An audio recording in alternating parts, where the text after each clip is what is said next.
Dr. Gerald Horne. Dr. Horne is a professor of history at the University of Houston in Texas. He's an author, he's a historian, and he's a researcher. Dr. Horne, welcome back to the Critical Hour. Thank you for inviting me. The Guardian reports that approximately 100,000, or in fact over 100,000 voters in Michigan have registered their displeasure with the Biden administration, and in particular his Gaza conflict, by voting uncommitted. Your thoughts on that, Dr. Horne? Well, certainly this is significant. Before this primary, it was suspected that if there had been a 5% vote for uncommitted, that would be a tremendous victory. It turns out it was north of 13%, which means that the consequences are potentially profound. I don't want to get ahead of ourselves. I'm not sure if it reaches the level of what transpired in early 1968 when Gene McCarthy, the senator from Minnesota, ran to the left of incumbent President Lyndon Baines Johnson on an anti-war platform with regard to getting the United States out of the disastrous conflict in Vietnam.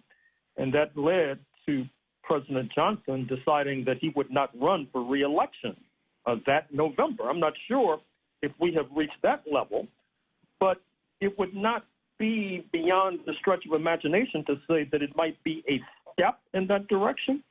Certainly a straw in the wind is the fact that the candidate in the primary, Marianne Williamson, who had suspended her campaign, has now unsuspended her campaign because she did better in this race than Dean Phillips. And she, of course, is a pro-ceasefire candidate. Mr. Biden, perhaps sensing the direction of the winds, you might recall that just the other day, while chomping on an ice cream cone, he suggested that there might be a ceasefire in motion by Monday. Hamas thought that this was going a bit too far, but it might be part of an overall Biden strategy, I hope and I trust, to put pressure on the genocidaires in Israel, particularly genocidaire number one, Mr. Netanyahu. It's no secret that Mr. Netanyahu would like to see Mr. Biden evacuate the Oval Office and be replaced by Mr. Trump. And so let's trust that this pressure on Netanyahu will reap dividends. But once again, I think we should do a cold-blooded, hard-nosed analysis of U.S. politics and not be seduced by romanticism. And that leads us to the point that's unavoidable, that there's a certain constipation in U.S. politics. If you look at the leading opposition candidate, Mr. Trump, recall that he not only moved the U.S. Embassy to Jerusalem, flying in the face of international law, he not only suspended the JCPOA, the Joint Plan of Action, that is to say, trying to have an accord with Iran concerning nuclear energy. He also assassinated a leading Iranian leader, General Soleimani. He imposed a Muslim ban trying to prevent those of that particular faith from entering the United States of America. So to think that Mr. Trump will pursue a peace policy with regard to Gaza, I think that is, shall we say, euphemistically unrealistic. We need to do an analysis of the class and political forces in the United States of America, and then it seems to me come to the conclusion that what's missing is a global strategy by the U.S. left. Now, let's tick off the boxes. For example, we know that Zionist billionaires dominate the Republican Party and the Democratic Party. With regard to the former, we know about the Adelson family of Nevada, a major stockholder in Las Vegas casinos and the Dallas Mavericks basketball team. With regard to the latter, we know that Bill Ackman of Pershing Capital wields significant influence within the Democratic Party. But alas, he's the man who led the charge against the first black president of Harvard University, speaking of Claudine Gay, because of her insufficient enthusiasm for genocide in Gaza. We also know that he's been trying to burnish the reputation of South African-born Elon Musk, who has trucked in anti-Jewish fervor. With regard to the other side of the equation, certainly we must salute the folks in the Arab American community in Michigan who turned out this remarkable victory yesterday. We must salute Jewish Voices for Peace. But if we look at other candidates beyond Marianne Williamson, the picture is mixed. For example, Robert F. Kennedy Jr. has basically surrendered to the Zionist lobby, and he is considered to be the leading third-party candidate.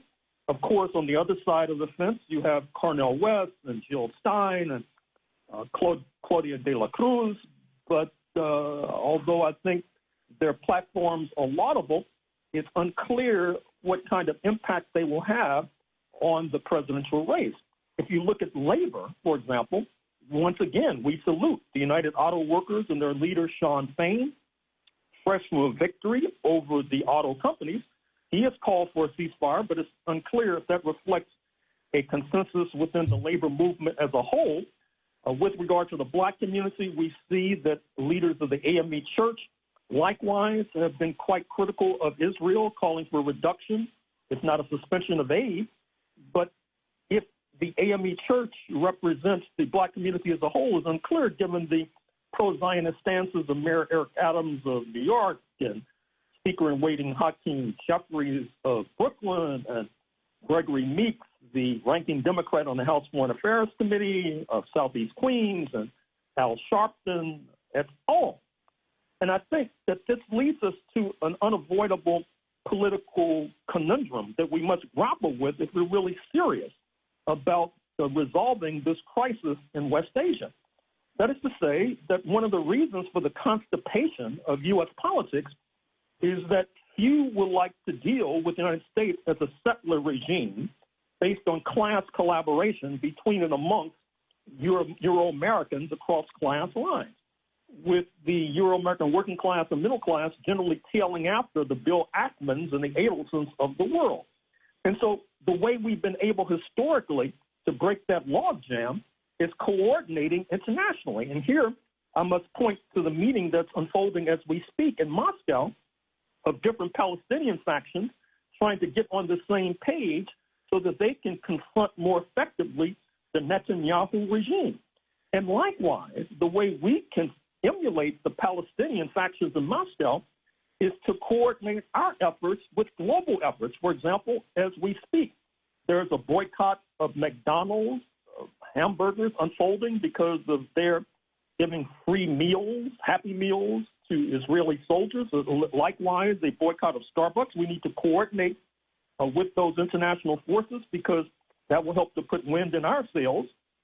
We also, of course, need to highlight those who are standing on the side of the angels. And in the first instance, I would point to Aaron Bushnell, the U.S. military man who self-immolated in front of the Israeli embassy in Washington, D.C. in protest against the U.S. policy towards the genocide. And on the positive side, also in the state of Michigan, the Detroit City Council, the first major city to pass a resolution calling for a reduction of the U.S. Pentagon budget and transferring that money to human needs, education, healthcare, and all the rest. This was coordinated by the Michigan Peace Council, affiliated with the World Peace Council. Once again, international support for a domestic agenda. That's the way out of this present crisis. That's the way out of this constipation that's afflicting U.S. domestic politics. Dr. Horne, something else I'd like to get you to comment on. I was watching one of the major channels, and someone was interviewing a local voter in the Dearborn area and said, well, they gave him the usual, well, if you don't vote for Biden, Trump might win. Are you okay in November with Trump winning? And the person said, the answer was absolutely yes. And they said, I'm willing to take short-term pain for long-term gain. And they said, basically, to if paraphrase or interpret, what they said was the Democratic Party doesn't represent the constituents, and we might have to take some short-term pain to change this party out in a way that it does, or it's not worth it anyway. At any rate, your thoughts on that? I think the interviewer was surprised at the resolute absolutely that came out of that voter's mouth, Dr. Horne. Well, certainly short-term pain for long-term gain has been essential to many movements. Recall that was the mantra put forward by the anti-apartheid movement with regard to sanctions on the regime, which obviously inflicted short-term pain on the black majority in favor of long-term gain, that is to say, getting rid of apartheid. If that commenter on this interview had suggested that this short-term pain would involve, for example, seeking to build up the third-party candidacies of Cornel West or Jill Stein, of Claudia de la Cruz, I think that that particular approach would have merit. But if there is any kind of suspicion that going along with the duopoly, the two parties, and switching out Mr. Biden for Mr. Trump would somehow lead to a step forward, I think that that's, shall we say, euphemistically unrealistic. And before we go, we've only got a few minutes, but I would like to ask you a question about Africa. Your thoughts on the Sudan. We got about 2 minutes, but your thoughts on your thoughts on the Sudan conflict. Well, as we know, this is one of the major humanitarian crises now affecting planet Earth, not receiving sufficient attention. Sudan now is gripped with an internal conflict involving the Sudanese military against the so-called rapid support forces. It would be as if the U.S. military was battling the Navy SEALs and the Army Rangers, for example. Part of the problem is external interference. On the one hand, you have United Arab Emirates, which, by the way, has been playing a malignant role in global politics, including the crisis in Gaza, I'm afraid to say, on the one hand, and then Egypt on the other, siding with the military. This has led to increased refugee outflow into neighboring countries, particularly Chad, which, as you know, is also undergoing a certain kind of stress right now as a result of the 2021 death of then leader Idris Deby and his replacement by his son in an irregular fashion.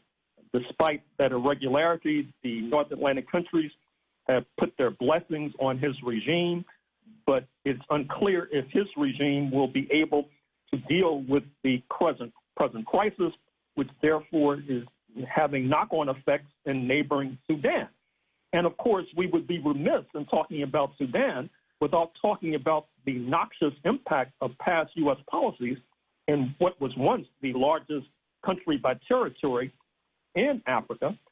It, of course, lost that exalted status when the United States helped to engineer the secession of South Sudan under the regime of the second Mr. Bush, George W. Bush. That, of course, also removed a good deal of the oil wealth of Sudan, which in turn meant that the Sudanese treasury had less money to spend on human needs. We need to recognize that given the fact that Sudan has a coastline abutting the Red Sea just across the way from Yemen and Saudi Arabia, that this crisis in Sudan could also have a collateral impact upon this ongoing crisis between Yemen and Israel, and of course, ultimately have impact on the crisis in Gaza as well. Dr. Gerald Horne is a professor of history at the University of Houston in Texas. He's an author, historian, and researcher. You're listening to The Critical Hour on Radio Sputnik. I'm your host, Garland Nixon.